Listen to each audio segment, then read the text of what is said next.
Assalamualaikum warahmatullahi wabarakatuh. Perkenalkan, nama saya Yumna Salsabila dari Prodi Pendidikan Bahasa Indonesia kelas kerjasama antara STKIP Al-Hikmah Surabaya dan Pondok Pesantren Darussalam Pasuruan.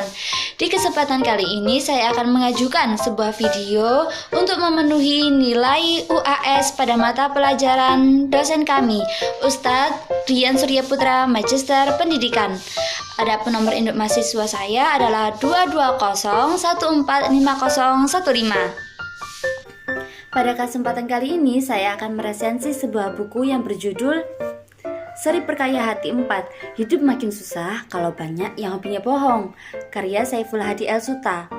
Saiful Hadi El-Suta adalah seorang penulis bestseller. Selain menjadi seorang penulis, beliau adalah seorang ustadz. Buku ini diterbitkan oleh penerbit Erlangga pada tahun 2008 di Jakarta. Adapun ketebalan buku ini mencapai 109 halaman dengan ukuran B5, yaitu 13 x 19 cm. Dan genre buku ini adalah buku Chicken Soup Book. Apa sih yang dibahas dalam buku ini? Buku ini membahas tentang kebenaran, kejujuran, kebohongan, dan keteguhan hati. Selain menceritakan langsung bagaimana sikap dan bentuk kejujuran itu, penulis juga langsung memberikan contoh melalui kisah-kisah para sahabat dan salafus soleh. Contohnya Asma, Mus'ab ibnu Umair, Sofiyah, dan dilengkapi dengan komik pula. Seperti ini. Ada 5 poin penting yang dibahas dalam buku ini. Yang pertama, kejujuran adalah perilaku orang-orang pilihan. Seperti yang kita tahu, kejujuran adalah keselarasan antara pikiran, hati, dengan perbuatan, perkataan, dan tingkah laku kita. Kejujuran sangat sulit dilakukan, maka dari itu, kejujuran merupakan hal yang mendasar yang harus dimiliki oleh setiap nabi dan rasul. Nah, yang kedua, jujurlah, karena kejujuran adalah mutiara yang berharga, yang paling berharga. Seperti yang kita tahu, kata-kata kejujuran seringkali digaungkan dalam kalangan masyarakat. Nah, namun prakteknya itu sangat kurang. Ia ibarat barang mahal di antara barang-barang murah meriah di pasar kehidupan. Seperti yang kita tahu, orang-orang banyak pasti akan berlomba untuk mendapatkan barang-barang murah untuk memenuhi kebutuhan mereka, dan hanya orang-orang tertentulah yang tahu kualitas dari barang mahal tersebut yang masih menggunakannya dan membelinya. Seperti itulah contoh kejujuran dalam kehidupan. Yang ketiga, keberanian, ajaran Islam yang fundamental.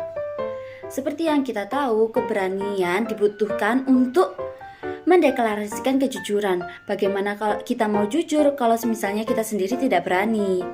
Nah, Islam mengajarkan kita untuk teguh hati dalam memegang prinsip dan menyuarakan kebenaran wahyu ilahi, serta supaya kita tidak takut kepada selain Allah. Yang keempat, keteguhan hati, buah dari keimanan. Nah, untuk bisa jujur, berani, dan mendapatkan hasil yang efisien, kita juga harus memiliki teguh hati untuk bisa istiqomah. Bayangkan saja di luar sana banyak sekali orang yang berani menyuarakan kejujuran, namun bila mana ia diuji dengan kekuasaan, harta, dia langsung luluh dan lupa akan tujuannya.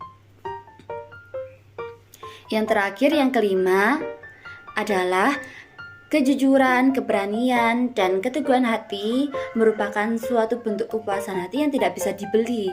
Seperti yang kita tahu, rasa jujur, rasa puas, rasa berani hanya bisa tertanam di dalam hati dan hanya bisa dirasakan di dalam hati. Nah, ia tidak bisa dipaksakan dan ia tidak mampu dibeli.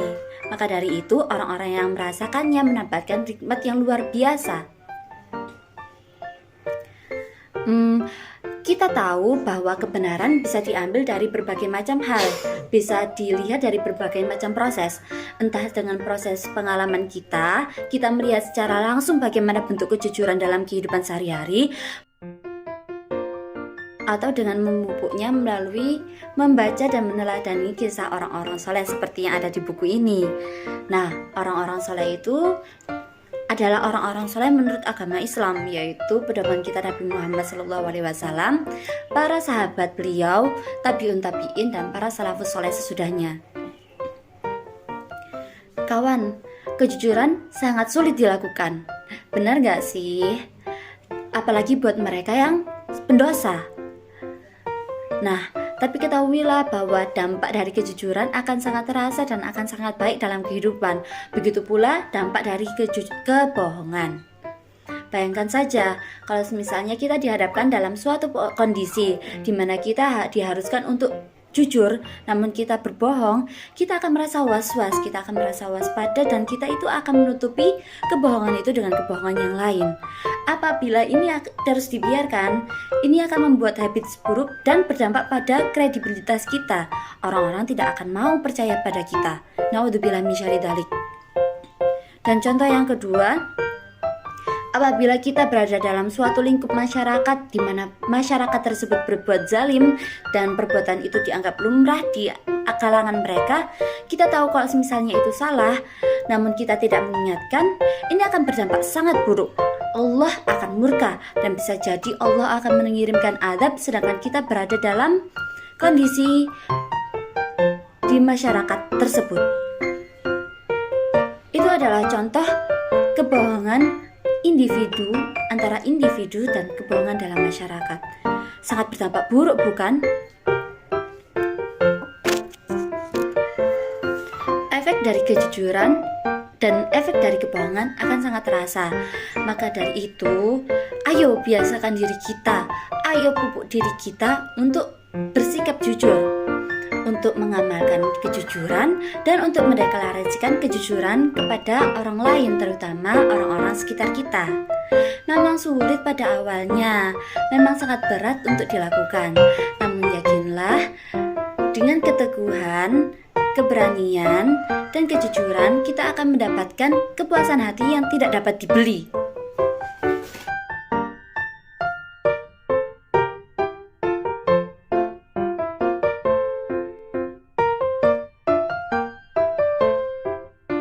Terima kasih atas perhatian kalian. Semoga ilmu yang saya sampaikan dapat bermanfaat bagi kita semuanya. Adapun jika ada salah dan kata, saya mohon maaf. Wassalamualaikum warahmatullahi wabarakatuh.